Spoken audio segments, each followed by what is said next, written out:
नई मुंबई में मंत्री गणेश नाइक का जनता दरबार आयोजित किया गया, जिसमें 600 से अधिक लोगों ने ज्ञापन प्रस्तुत कर अपनी समस्याएं उठाई। नागरिकों ने सिडको के कुछ अधिकारियों को अक्षम और भ्रष्ट करार दिया और सिडको को नई मुंबई के माध्यम से संचालित करने की मांग की।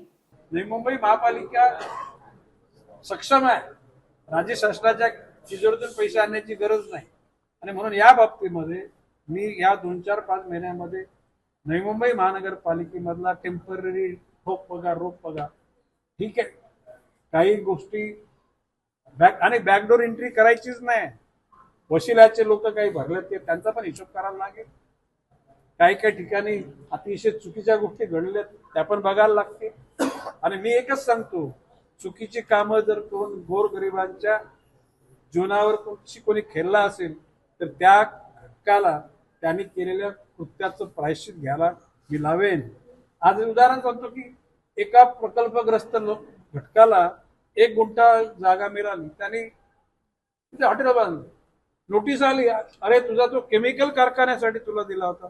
अरे या MIDC मध्ये 99% कंपन्यांनी FSIचं व्हॉल्युएशन केले। त्यांना विचारायला गेलात का तुम्ही? त्यांना समज दिलेली आहे याच्या पुढे अशा घटना घडल्या, हे गुन्हा लोकांना जर त्रास द्यायचे प्रयत्न केला गेला तर गणेश नाईक मंत्री आमदार विसरून जाऊन त्या ठिकाणी आंदोलक म्हणून त्या ठिकाणी त्यांना इशारा देतो। आज गणेश नाईक तिथे उभा आहे आणि माझी तीव्र इच्छा आहे, आता आज तुम्ही सगळ्यांनी बघितले, लोक मंदिरात नाही जात। लोक म्हणजे कशासाठी मंदिरात श्रद्धा नाही असं भाग नाही, पण या जनता दरबारात लोक एवढ्या मोठ्या प्रमाणात म्हणजे काय गणेश नाईक देव नाही, लोकांच्या मनामध्ये कुठे ना कुठे यातना आहेत, ते यातना सांगण्यासाठी इथे लोक आले आणि त्या यातनांना वाटचाल म्हणजे पायवाट करून दिली नाही तर काही लोक बिचारे त्यांची शक्ती तेवढी नाही।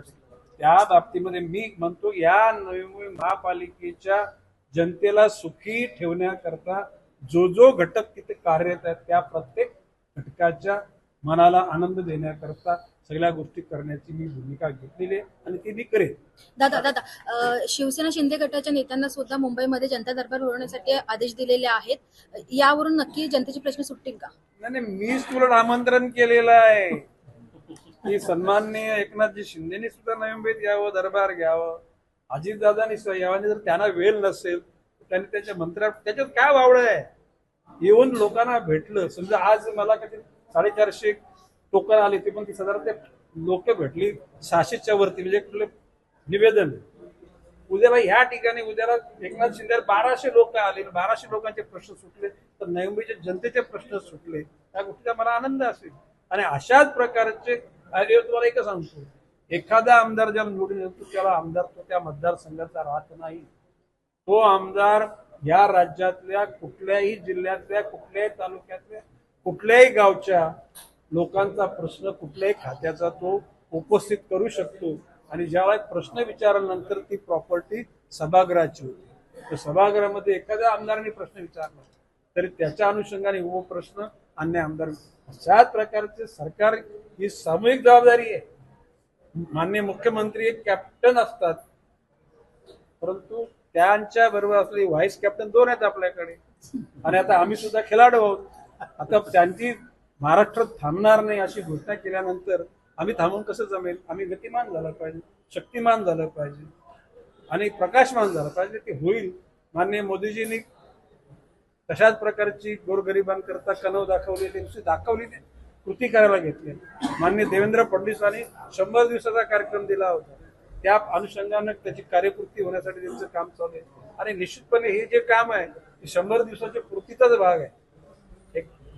देवेंद्रजी फडणवीस, एकनाथजी शिंदे, अजितदादा यांच्या नेतृत्वाखाली चालणाऱ्या सरकारला शक्तिमान करण्याचं काम गणेश नाईक इथं करतोय।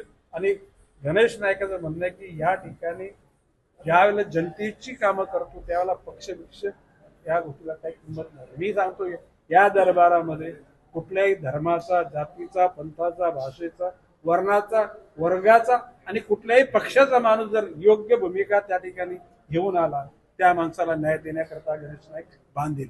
दादा हिंदी